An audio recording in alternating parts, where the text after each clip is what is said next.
tuned into Black Hollywood Live, the world's first digital broadcast network devoted entirely to urban entertainment and pop culture.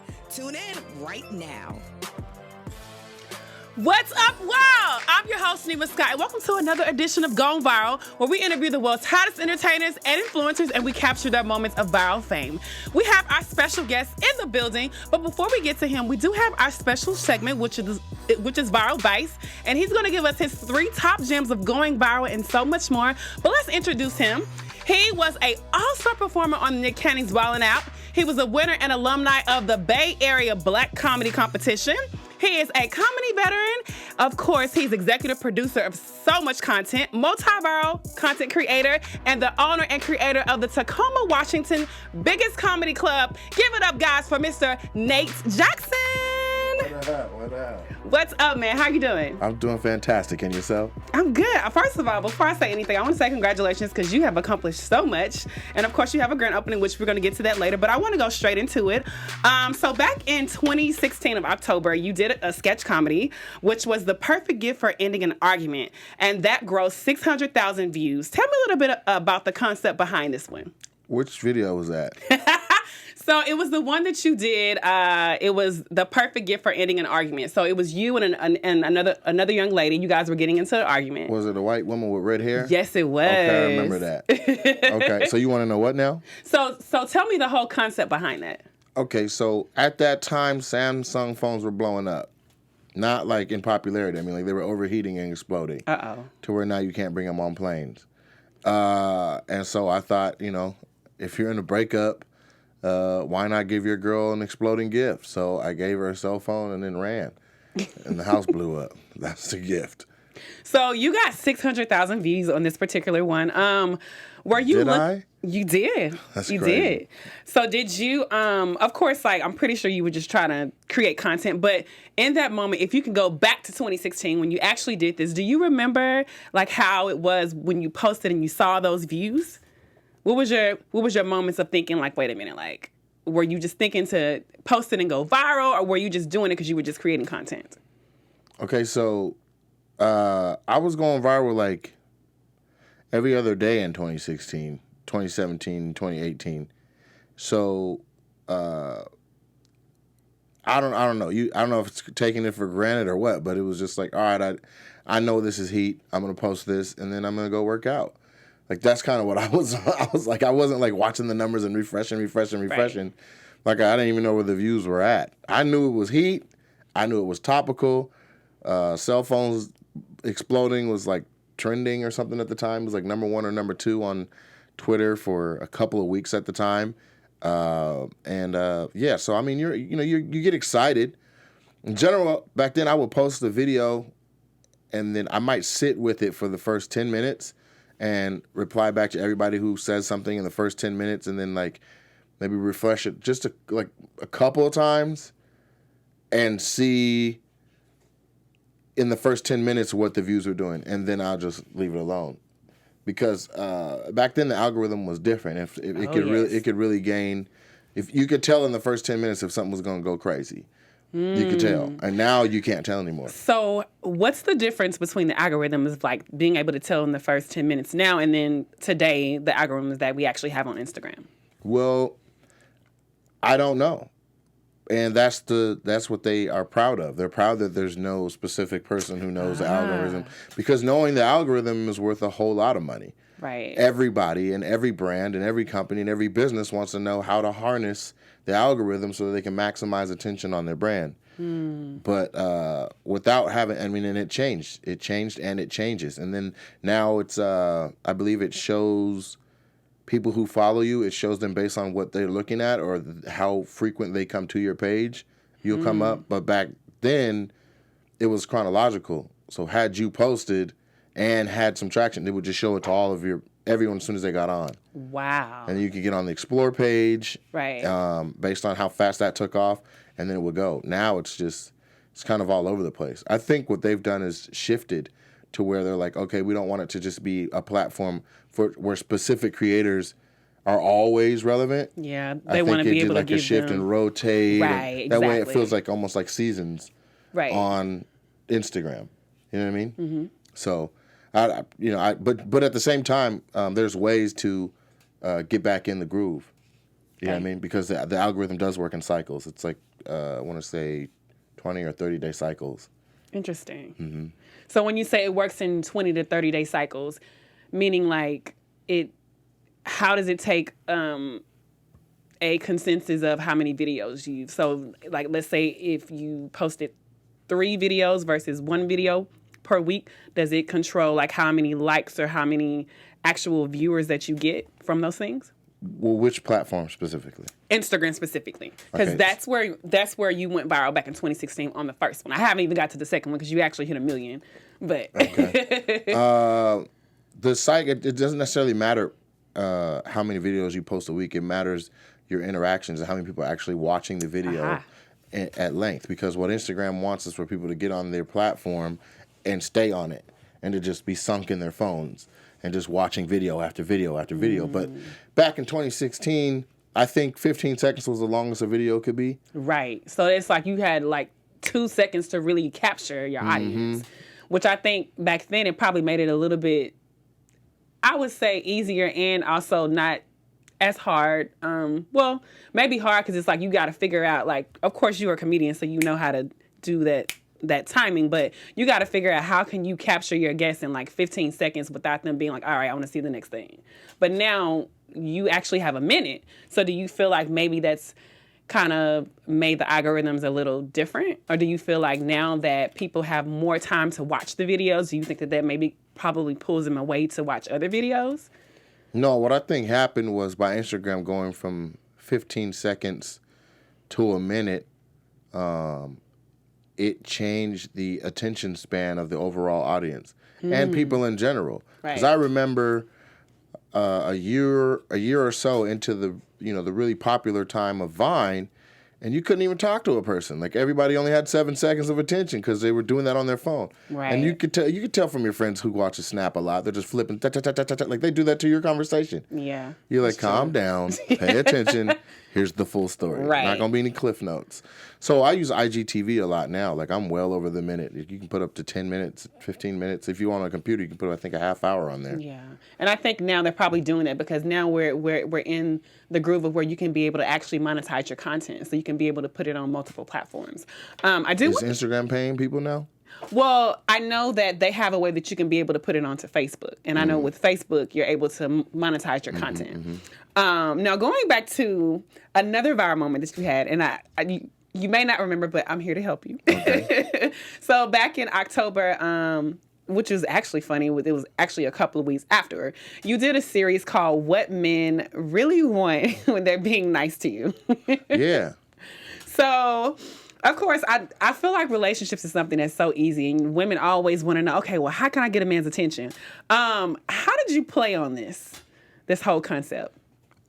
Because it's like women are from Mars and men are from Venus, isn't that what they say? Or women are from Venus and men are from Mars.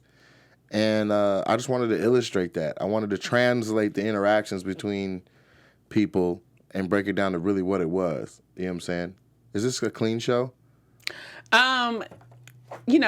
You can say a couple of things, but don't, but not too vulgar. So I can't even say what the tagline is in that whole skit then. PG. PG? Anyway, I would be like, quit trying to hump, basically. So like dudes would be doing nice gestures, like opening the door or something, and I'd come in the door too. And, quit trying to hump. That's why you opening that door. See, which is good because sometimes as women we think that maybe that's not why, but I mean you're kind of basically bringing the truth to the reason why men really are trying to be nice, and I think maybe things like that seem to be super relatable is probably what gets a lot of views because everybody wants I think back then it was like the hashtag relationship goals. That was something that everybody was really into. Was so it? I don't know. I didn't even know it hit 1 million. Oh, yes. You don't even know how much content, man, you've been... Well, I mean, first of all, let me let you guys know. Nate has produced so much content. He doesn't even know. But yes, you did hit 1 million. I do want to talk about another one because it kind of relates to some things that are going on now. So you did one back in March of 2019, which was last year. Okay. It was the Gayle King interview with Stevie Wonder, which was absolutely hilarious. I was like dying laughing. Why did you decide to do this out of anything? Why did you try to do the one with Nate and Steve? I honestly don't know, man. I had a dream. Uh-oh. And when I woke up from the dream, I was like, I'm doing Stevie Wonder. And I don't know where it came from. It was divine, I guess. But I really had no idea that if I moved my facial hair around and I had on a ball cap. You literally look just like Stevie. Oh, my God. And somebody told me Stevie is a fan of him. Like, they've played them for him, and he's, like, listened to them or whatever. He likes them. Yeah. They're like, dude. They're dope. like, keep going. I'm like, I'm not doing it again until Stevie's in it. They're like, what would you do in a skit with Stevie Wonder? I'm like, I don't know, shoot darts or play pool, and he's beating the hell out of me. I'm like, how is this possible? You know what I mean? I know, right. I think he can see. You know, people keep saying he can see, not like full on sight, but like a little bit. You know what I'm saying? Like he can see object shapes. Like if you squint, like that's where he's at now. There's enough surgeries, you know. That's true. I mean, listen, I've met Stevie Wonder in person, and I actually reached out my hand and forgot he was blind. Did you touch it? He didn't. Like my aunt actually slapped my. She was like, "He's blind. He can't. He don't know that you're waving for his hand." But whatever. That was just a moment. You should have held it out there. I see what happened. I saw some footage of him. He was he was somewhere where there was a lot of artists, and they were all standing around in front of a lot of different mic stands, and somebody bumped the mic stand, and the mic stand fell towards him, and he stopped it before it hit him. Oh, wow. Well, I mean, that's when I was like, okay. But see, I also feel like whenever you're blind, you have to learn how to use other senses, like, you know. A mic stand. And it wasn't the one that goes straight up either. It went straight up, and then the other thing pointed out. Okay, well, let's talk about how Michelle Obama, literally, ran him straight down, he fell. Remember that? She made him fall? Yes. Now, he didn't catch himself before he fell over the stairs. So, I'm just saying, I mean, you know. Shaka Khan said, they asked her what's the biggest secret in the industry. And she was like, that Stevie Wonder can see. Oh, wow. Well, listen, I don't know. I don't know if I want to put that rumor out, but I do want to ask you a question.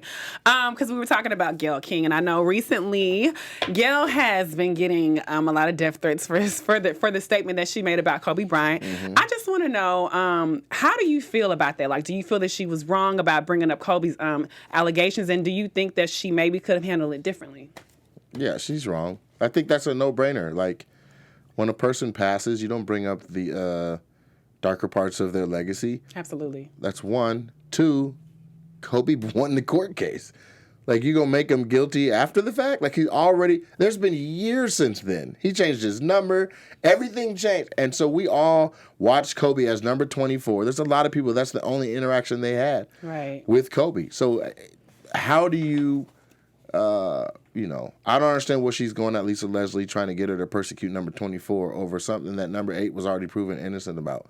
There is no point to it. And they have a consistency right now of dogging black men, and then, but they ain't did nothing about Harvey Weinstein. And they're just in pictures and pictures and pictures, hugged up and all that. I'm like, as a reporter or whatever you call that, a journalist, you have a responsibility. But I think looking for, the soundbite that breaks the internet and all that stuff ends up being a futile journey, because in trying to get Lisa Leslie to give her what she was looking for, she ostracized herself. Yeah, she did for sure. And we saw it. Yeah. And she said it's from a small clip, but there's a 5-minute clip, and it was the same thing for 5 more minutes. Like, there's no excuse. You know what I mean? No, I totally agree with you. And I definitely kind of just wanted to bring attention to it because I feel like it's something that's kind of happening, right? Because, social media is like, once you flood one thing, like, and you actually get traction, everybody picks it up, Mm-hmm. So many people have so many different perceptions, but I feel like, that's one thing that, is really, really important. Another thing I want to ask you, of course, you are a comedy, veteran. You've been in the game for a long time. I know that you actually started when you were in college, and it was actually a elective for you. I want to know, though, how did you actually get into deciding to do comedy over your organization communications degree? So that's just verbiage that we use in the bio. It's not an elective. It was just something I was doing at the same time. Gotcha. And my mom was like, you can't do comedy unless you have a degree. I don't care what you say. And I'm like, but college is for... I don't care what you say. You're going to get that degree, that paper, and you're going to have that to fall back on if this doesn't work out. I know you're a fool, but I want to see you show me you're not. So that's what that was. just juggling it, you know. I didn't know that was what I needed to be doing, but somebody saw that in me and dared me to, and then I saw it after that. Wow. So talking about that, you actually won a competition of one of like the biggest comedy competitions. That's where like Jamie Foxx, a lot of the legends have actually come from, which was the Bay Area comedy competition. Tell me a little bit about being on the competition and also winning. Okay. Well, first of all, I think the name, if people are unfamiliar with what this comedy festival and competition is, then the name hurts your perception of what it is. Because it says Bay Area, you just assume it's like all the hottest comics in the Bay. But what it is it happens in the Bay, and people come from all over the world to come do it. And so this is the 30th year this year, and I won in 2010, and it was a really good barometer for how funny you are nationally. It's pretty rare for a young comic to tour and travel nationally.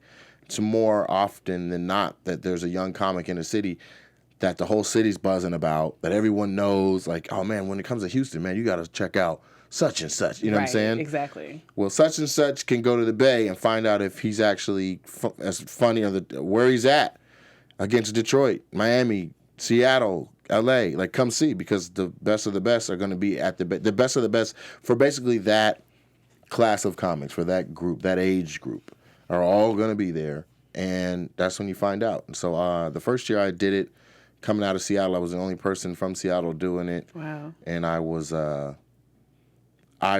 not doing stand-up, but at the competition that year. So that was in 2006, and I made it to the semifinals, and my name started to ring bells nationally, because a lot of people who pay attention to comedy are like, who's moving on and who's not. Right. Because there's a lot of people who show up and, you know, they're feeling themselves and they got a little following and they made a little money, and then they don't get out of the first round. Right? So they're kind of stuck in that, you know, in that unseen hype. Yeah. So I made it to the next round, and then the next year, in 2007, I don't know if I think I ran the light, but I didn't move on. Then the next year, I knew that it was a technical difficulty, and I was like, I'm going to respect the light. I mean, I ran it by like, I don't know, maybe 10 seconds. And so I was like, well, that's not going to happen again. And then I'll most definitely move on. Because they were even like, man, if we had honorable mentions, you know. And so then the next year I went ahead and won the whole thing. But it's interesting because coming from Seattle and not really working like the Chitlin circuit all through Alabama and the South and Mississippi and Florida, and where a lot of the guys were coming from, right, or being from a major comedy city like D.C. or Chicago, I was coming out of left field where people are like, yo, there's a dude from Seattle that's not messing around. They're like, where? Is he white? From? I know. Yeah, like, nah, he's a black dude and he's hella funny. Like, that's what it was. Right. So that was a lot of people's first time encountering with me. Wow. You know? And so the Bay Area Black was a fantastic thing to have won. A lot of competitions lack fairness. You know, they have their favorites they're playing too and all that stuff. But the Bay Area Black has always come off as fair. Right. There's like the crowd, there's like a favorite. You know, the circled favorite. Like, everyone's got the book. They can see who's in it. And they're like, oh, my gosh, that's the guy from such and such. He's got to win, right? Like, they're just assuming. Right. Then the show happens. And you're like, uh-oh, see, whether or not he's funny, really good. But there was some beasts out there that we didn't know. Right. And so that's essentially where I came out of right field and staked my claim in all of comedy by winning that. You know, you join a long list of really established comics when you win. And thousands of people submit. And hundreds are allowed to do it. And there's only been 30 winners. So. And you're one of them. Hey, how you doing? Hey, King. So I want to go into talking about you being on Wilin Out back in 2016. Man, so tell me, you got a chance to be on this show. How did that even come about? Wilin Out was 2016? August in 2016? Really? Mm-hmm. It didn't feel like it was 2016. I feel like Wilin Out was like 2 years ago. That was the start. Okay. When you first started. Yeah, it also took me 4 years to get on Wilin Out. So, you know, and that took a lot of consistency. That took a lot of name recognition and staying on the tip of the tongue for the people who were a part of the selection process. And then when I did get the opportunity to showcase and be a part of the process where they select talent, I just did my thing to be consistent and stand out and be funny and be original. And that's how I got tapped, you know. And how long were you actually on the show? I was on the show I did season 8, which broke into 2 seasons on TV, and I had 5 episodes. That's it. But the 5 episodes I did were like the most reran and also the highest watched volume-wise. So where did that put your career and just everything that you created? Well, being on Wilin Out just opens the door a little bit. Right. It doesn't make or break anything, and I was, unfortunately, I didn't get to do as much Wilin Out as I would like to have done, but I also did enough that the credits there, people see me on there. They also gave me a stand-up special on there, and then that helps for college work and road work and being credited. And when you're going in for other auditions or other projects, they're like, oh yeah, he's from. Now you have a he's from. Whereas before it was like he's very talented or whatever. Like, yeah, but what's he been on? And now they're actually attaching you to your city. So now you repping your whole area. Right. And so Wilin Out was a good look. I went on the next 2 years after being on the show to be a creative consultant and write for the show. So oh, dope. Yeah. So it's always been fun. And then they have the live tour that they're doing, and I think I did a couple cities last year or the year before last or something like that. So you build a great relationship and just, you just keep raising the bar. Yeah, everybody's still cool. You know what I'm saying? Me, Conceited, Clips, Hitman, Bean, Los, DC, Justina, even Jacob. Everybody's still, it's like a family. Once you're on and you know what I mean? Yeah. Once you're and on people know your work ethic. They know what you can do. It's just and they know, they're like, oh no, he has mad talent. Like they understand like, oh, him being on the show isn't because of talent. You know what I'm saying? Yeah, it's because you basically deserve to be here. Mm-hmm. And once you've earned that and they've seen you earn it, then you're good for life. You know what I mean? You have that stamp. And Timothy DeLeghetto too. That's my guy as well. But yeah, so it was a fun experience doing Wilin Out. Now you actually mentioned it a little bit. You talked about the college tour, which is the name of your new your new comedy club, which is Super Funny. Tell me a little bit about how that actually started for you. Super Funny? Yes. The comedy tour that you took for it. I think the first one was the college tour you took, correct? Nah. So, touring wise, so I grew up in a house of entrepreneurs. So I saw a lane to make some money doing comedy early on, like well before my name meant something. Yes. And so after doing the Bay Area Black, I grabbed 2 people from the competition that I saw as standout acts that were different.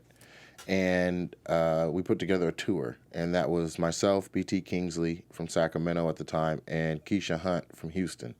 And we rode around the entire country, and we did shows everywhere. We did, I want to say maybe 40 shows in 50 days or something like that. Mm-hmm. And we went out there, and we were like, we don't know if we're going to make enough money to eat, to pay bills, or any of that. We just love comedy. And we found out quickly that we would have way more than we needed to pay bills, way more than we needed to eat, and we needed to make the decision of whether or not we were going to actually come home. Because by the time we got to the end, people from the beginning were like, you trying to come back too? We're like, man, we'll never get out of here. Right. And there's people out there that are just road warriors. And so we decided, let's do it again, but let's go out in like maybe 6 months or 8 months. Let's take some time off, build it back, keep building it, and then we went back out again, and then we did that same process the third time, and started to transition into doing schools, and then it just kind of fizzled out. Now, speaking of that, I know in between that time you were definitely still doing your content creation. Mm-hmm. How were you kind of mixing that into your comedy and also your shows as well? I wasn't. There's 2 separate worlds entirely. And so what I'm realizing now in 2020 is my biggest fans have connected the dots. And they're like, the dude from those skits and the dude on stage is the same guy. Oh, my God. Like, that's what's happening now. But before, I never said, oh, I have shows here. Or I never showed a schedule on a skit. Or I never said comedian Nate Jackson. Like, my name is just Mr. Nate Jackson. So they aren't even connecting the comedy career with what they're looking at on social media. Right. And so now I'm seeing people start to bridge those two, bridge the gap. And, it's helping because a lot of people, oh, you've been out here. You know what I'm saying? Yeah. Yeah. So you feel like definitely social media, and I say Instagram, of course, you have YouTube and other platforms, but you definitely feel like your sketch comedy has also kind of been a marketing tool for you to kind of put yourself out even more. I know that you did a comedy show back at the Comedy Store, which was the start of the Super Funny. Kind of. So the Super Funny comedy show started 10 or 11 years ago, and it started at the Ontario Improv because when I first moved to LA, I moved to the IE thinking that Ontario and Los Angeles were very close. I didn't know. I was way out there. It's like an hour away. 42 minutes to be exact if you have a show. And so I created a show there. I went in and I gave them a pitch, and they gave me a night, and then I packed that night out by flyering all over the place and talking to everyone and telling people to bring people, and we did well. We did 320 people, and it was fantastic. But it wasn't called Super Funny at first. It was actually called Super Duper, and I wanted to name it Ridiculous, but I couldn't fit it on the flyer. So I actually remember making it and falling asleep in front of it when it was like ridiculous, and I fell asleep and I woke up in the morning like, whatever, pop, pop, pop, pop, duper, done. And then that's what it was. So it started out Super Duper Comedy Show, and we did Ontario, then we grew from there, we expanded to Irvine, we expanded to the Ice House in Pasadena, and then when we were going to go out to, we did Ice House in Pasadena, and I think we were going to go to Brea, whichever one's in the Orange County. Mm-hmm. And so I partnered up with a comedian who was from there, who lived there. And she was like, yeah, I'm from there. I can get so many people to come. I was like, if you bring half of what I bring, the lines are about to be on the freeway. Wow. Because it was already packed. So it's like that seed of the creation of what you basically creating your comedy show basically came from these moments of you creating that and just seeing the results of what you got. Yeah, well, this was from Super Funny came out of Super Duper from Rolling with the Punch. But after we did one show, that young lady's management advised her to take on a more powerful role in whatever was supposed to be a partnership, and I was like, we were just throwing a couple shows together. Like, it already existed before you came in, and it's going to exist after. And I got this letter from a lawyer that said, wow, in California, without paperwork, if you work together on something, that's a partnership.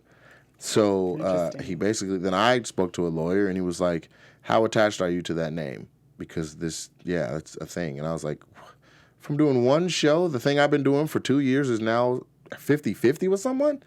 They're like, unless you put on paper that that's never the thing. I was like, okay, I guess you learned. Let me just go with Super Funny, and it is what it is. That's how Super Funny was born. And so then I moved back home, and I started 9 different shows in the area, and I didn't call any of those Super Funny. I just called them whatever it was, Tuesday ha-has or whatever it was. And then I found this big room that held about 420 people, and I stopped all 9 shows and just focused on that one big one. Right. And that's the one I called the Super Funny Comedy Show. Wow. And it ran for 8 years, and it was every Thursday for the first 6 years. And now it still goes. It's once a month.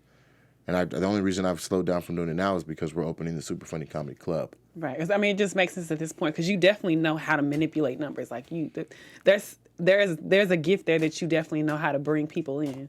Your talent, but you also have that strategy. Now, of course, you have had so much success in comedy. I have all those comedy shows. Yes, okay. I mean, I'll take it. Listen, when you end it, you're still in the hunt. I'm like, I didn't catch the big deer. But see, sometimes you're only seeing yourself from the perspective of what you're doing. But a lot of people aren't taking their own talents and making an entrepreneurship to where it's working for them. You know what I mean? Mm-hmm. And speaking of that, I wanted to talk about your radio show. Now, you created content. You've done so many things. Why, out of all things, did you decide to do a radio show? Well, I've always had a show of some sort, but it goes back to the internet stuff because I could perform every night this week, have standing ovation shows, and each room be packed. Say it was all the improv each time, right? Same show I'm talking about. They hold 340 people at Ontario Improv, 310, excuse me. So we do 5 shows, right? What is that? 1,250 people over the course of a week. I think that's a good math. Some good numbers. No, that's 1,550 people, right? Or one episode of a radio show and it gets seen by 10,000. You see what I'm saying? Yeah. Like, you can reach more people on the internet than you can in person. And That's the people true. you reach on the internet are all over the internet. They're not just in that room. Now, it's special and it's intimate. It's a real connection, but I wanted to be able to get that reach, too. I want to be able to give people me in Florida while I'm in Seattle, or in Seattle while I'm in Florida. You know what I'm saying? Right. And the only way to do that is on the internet. So I was just trying to figure out different ways and different mediums to try to do, and it was natural to be doing radio. And so I've been doing radio for a long time. I started doing radio with Foxhole, Jamie Foxx's radio station back in the day, on Speedy's Comedy Corner. And then, like, even now, I'm on with Corey Holcomb on the 5150 show pretty regularly. But yeah, I'm proud of my little show. You know? Yeah, it's dope. I mean, I see you've had some great guests already. So who else can we look to see on your show? I haven't scheduled the next batch of shooting that I'm going to do, but I have had a number of requests for people who want to come be on the show. So we just need to tune in. Yeah, come on in, man. Nate Jackson Radio Show, which is really a podcast, which is a radio show and a podcast. I mean, look, they got The Breakfast Club, which is a radio show and also a podcast. Right. So listen, I mean, like, we're definitely going into a streaming society. But it is time for our special segment, which is Viral Vice, Hey. where we get a chance to ask Mr. Nate his 3 viral vice gems of going viral, or whatever you want to give the people about getting those numbers. This is advice for going viral? 3. 1, plan your shoot. The days of just being like, we all just gonna show up and see what happens, those are gone. People's time is important. Plan your shoot. Know what you intend to capture. Maybe pick some angles. Second thing, if you can, have somebody to shoot it for you. That way you're wearing less hats. I found over the years that things lose some of their potential funny when you're having to be the director, the DP, the cameraman, the tripod mover. You're a key grip. You're all of that, which is what we are out here. But I'd recommend getting with friends that are also content creators, or somebody who's very supportive of you, and you say, listen, for this 4 hours on this day, we're going to shoot 3 things, and I need you to help me so I can just be the actor. And, you know, they may say, all right, cool. But when I do mine, you got to be there for me too, and you got to show up. That's right. Piece number 3 for advice is something I need to take more, but consistency, which is probably what people are going to say is number 1. But consistency it matters. But I say if you plan your shoots and somebody's shooting them, then the quality of your content, the quality of your content goes up, because just making a whole bunch of stuff, it's very rare that your following will mess with it. If you just keep throwing stuff against the wall, they're gonna be like, I mean, I'm watching, but it's not interesting. It's not good. It's Right. It's really trash. Like, I don't know what did I just watch? That's what you'll get in the comments. But If you slow down, you really capture the concept that you had in your mind. It's funny. It's shot well. The acting is good. Then you really have a chance. And the people who watch it is actually a more genuine audience. They're really there to see, like, this is dope. Like, you're creating fans, you know? Right. So you would say having a plan, great content, and just being consistent and making sure you're knocking out all those 3. Kind of. I think I gave you 4, because it's have a plan, great content, have somebody to help you shoot. Hello. And then be consistent. That's it. But last but not least, I want to talk about this grand opening that you're getting ready to come out with in April. Yeah. Super Funny Comedy Club in Tacoma, Washington. Let us know, what can we expect? The people who are going to be there, the numbers. Right. Tell me more about this vision. Okay, so this is the shirt that goes with the brand. I'm going to move over just so you can see it a little bit. It's not just a Super Funny Comedy Club. It's Nate Jackson Super Funny Comedy Club. So Nate Jackson Super Funny Comedy Club. I wanted to brand it with my name on it because of the lineage that the club has already. Because even though it's brand new, it has a 15-year bright, history and 10 years. So there's a venue in Tacoma, Washington, about 3 exits north of Joint Base Lewis McChord, which is the largest military installation in the Western Hemisphere. Wow. And it used to be a casino when I was a kid. And the location it's just insane. Like, it's ridiculous that it wasn't something already.